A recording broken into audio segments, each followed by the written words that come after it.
Assalomu alaykum hammaga. Ertalabdan bugun gaplashadigan mavzumiz Gruziyadagi erkaklar va ayollar uchun qanday ishlar borligi haqida gaplashamiz.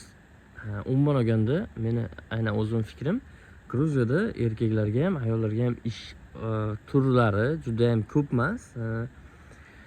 Ya'ni erkaklar uchun asosan qurilishlarda ish bor. Men bilganim asosan qurilishda juda ko'p bu yoqqa kelgan, ishga kelgan odamlar ishlayapti va taksi sohasida, taksi dostavka sohalarida, o'zi umuman olganda boshqa zavod, boshqa ishlarda ikkita muammo bor. Bizga ishlashimizga xalaqit beradigan, birinchisi bularning tili, ikkinchisi harflari, yozuvlarini biz o'qiy olmaymiz, bizga qiyinchilik tug'diradi va ish beruvchiga ham bu qiyinchilik tug'diradi. Birinchi muammo. Ikkinchi muammo, asosan oyliklari oz, zavod, firma va hokazo mana shu sohalarda.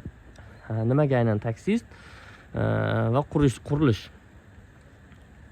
Taksilik sohasi ba'zi odamlarni aynan o'zini ishlab yurgan sohasi va qo'ldan kelgan sohasi.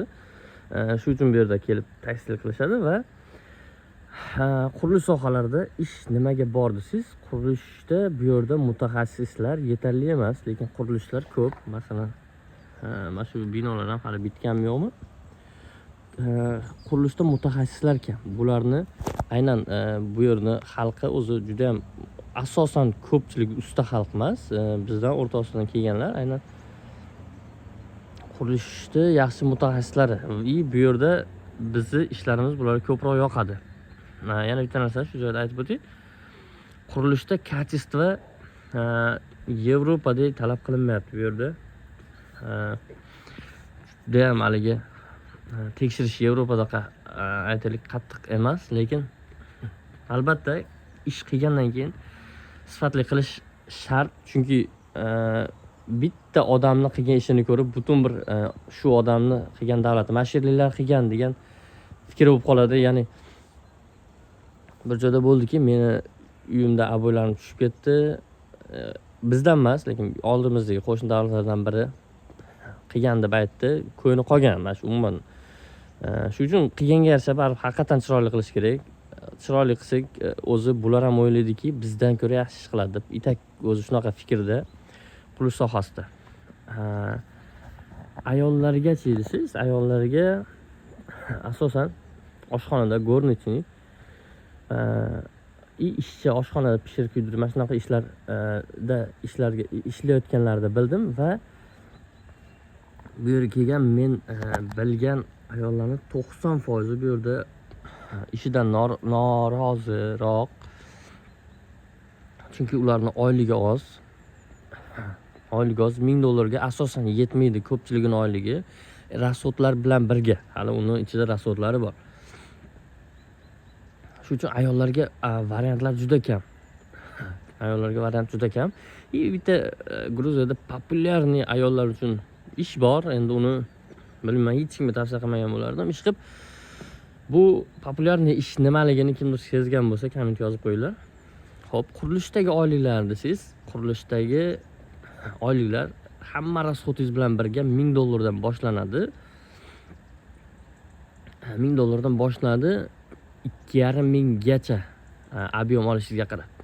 Oylikli ishlar ham bor, ob'yom ham bor. Oylikli ishlarni kim bergan desiz, oylikli ishlarni bizga beradigan, bu yerda oylikli ishlarni taklif qiladigan odamlar shu o'zi bu yerda firma ochib, o'zida zakaz oladigan odamlar ba'zi holatda oylikka ham beryapti, ob'yomga ham beryapti.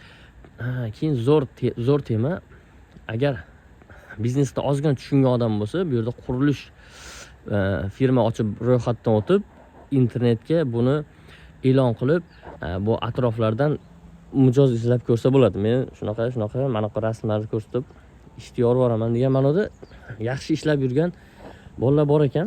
Bu O'zbekiston o'zimizdagi odamlar emas. Belarus bir yigitni ko'rdim. Bizdan ozroq katta. Lekin shunaqa qurilish firma ochib, juda ham zo'r ishlab yuribdi.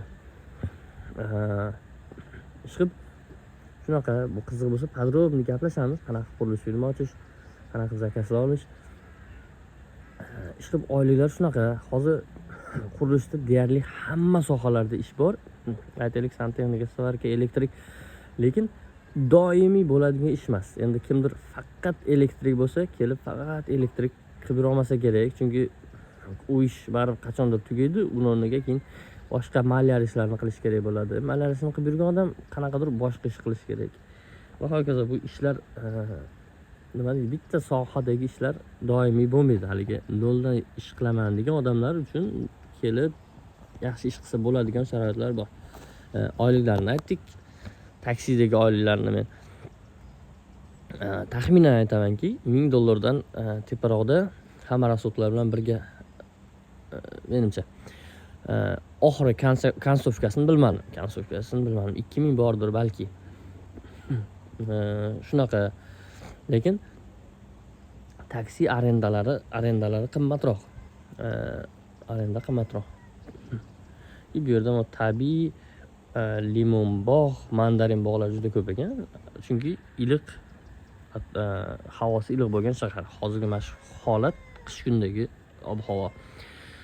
Xo'p, yana nima qiziq bo'lsa, yozib qoldiringlar. Men nimani rejalashtirganimni aytishdi, balki esimdan chiqargandirman. Keyingi videoda Gruziyaga kelish, oson kelish haqida gaplashib o'taman. Faqat bir narsani yozishni umuman tavsiya qilmagan bo'lardim. Qulchilik, boshqa degan narsa Gruziyada o'zi kambag'al xalq, o'zi boshqa yoqqa migrant bo'ladi degan narsalar bir tomonlama qarash, umuman u 100% to'g'ri tushuncha emas. Chunki birinchidan gruzinlarda boy emas. Hammasi bunday umumiy hisoblaganda boy emas deb hisoblash mumkindir. Migratsiya bo'lib boshqa yoqda ishlashar, lekin qurilish sohasida emas. Qurilish sohasi birinchidan talab bor bu yerda. Ikkinchidan har doim ham bu qurilishda ishlayotgan odamlarning oyligini местный xalq bermaydi.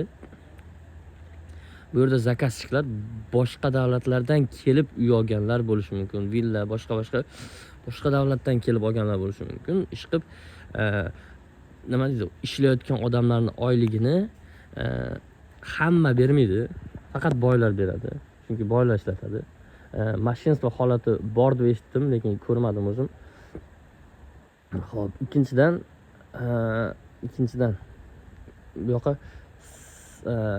nima deydi, qullikka hech kim kelmaydi. Qullik degani baribir hammaning o'zining tushunchasi bo'lsa kerak qullik haqida. Halol mehnat deb aytsangiz bo'ladi.